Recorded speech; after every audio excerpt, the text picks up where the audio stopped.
ওই দেখো ভাবি, সেলিমের অবস্থা দেখো, ওকে কিভাবে খাটিয়ে নিচ্ছে। এই সেলিম শোন, কিছু বলবা ভাবি? এত রোদে গরমে কোথায় গিয়েছিলি? মা একটু বাজারে পাঠিয়েছিল ভাবি। আহারে, রোদে গরমে ঘেমে কি হয়ে গেছিস? আপন মা হলে রোদে গরমে বাজারে পাঠাতে পারতো। যা তাড়াতাড়ি বাড়ি যা। মা। তুই চলে এসেছিস বাপ? হ্যাঁ, এই নাও বাজার। মা, আমি একটু বেরোচ্ছি। বেরোচ্ছি মানে? রোদে গরমে এর সময় কোথায় যাবি তুই?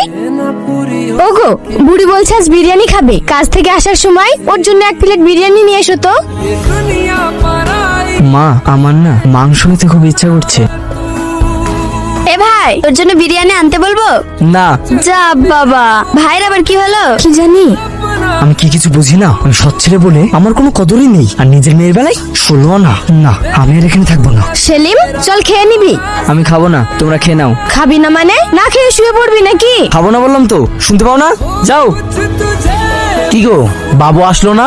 না, বললো খিদে নেই, খাবে না। ও, মনে হয় সন্ধ্যাবেলা উল্টো পাল্টা খেয়েছে, তাই পেট ভরে আছে। নাও, তুমি খেয়ে নাও। না গো, বাবু মতি গতি কিছুদিন ধরে ভালো ঠেকছে না। সন্ধ্যাবেলাতেও কিছু খায়নি। ছেলেটার কি যে হলো কে জানে। আব্বু, তুমিও একটু বিরিয়ানি নাও। না বুড়ি, আমি খাবো না। তোমার ভাইয়ের জন্য একটু তুলে রেখে তুমি খেয়ে নাও। আমি আগে ভাইয়ের জন্য তুলে রেখেছি। তোমার আবার কি হলো? খেয়ে নাও। তুমি জানো না, বাবু না খেলে আমিও খাই না। আরে বাবা, তোমার ছেলের জন্য খাবার তুলে রেখে তুমি খেয়ে নাও। আর যখন খিদে লাগবে ঠিক খেয়ে নেবে। না না, আমি এখন খাবো না। তোমরা বাপ বেটি খেয়ে নাও, অনেক রাত হয়ে যাচ্ছে।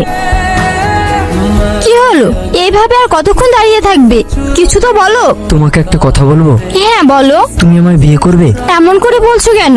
তোমাকে ভালোবেসেছি কি ছেড়ে চলে যাওয়ার জন্য? তোমার সঙ্গে বিয়ে করে সারা জীবন থাকতে চাই। কবে বিয়ে করবে বলো? আমাদের সম্পর্কটা কি তোমাদের বাড়িতে মেনে নেবে? হ্যাঁ, মেনে নেবে। কারণ আমার বাড়ির লোক আমাদের সম্পর্কের ব্যাপারে সবকিছু জানে। তাহলে চলো। কোথায়? বিয়ে করতে। সত্যি? হ্যাঁ, সত্যি।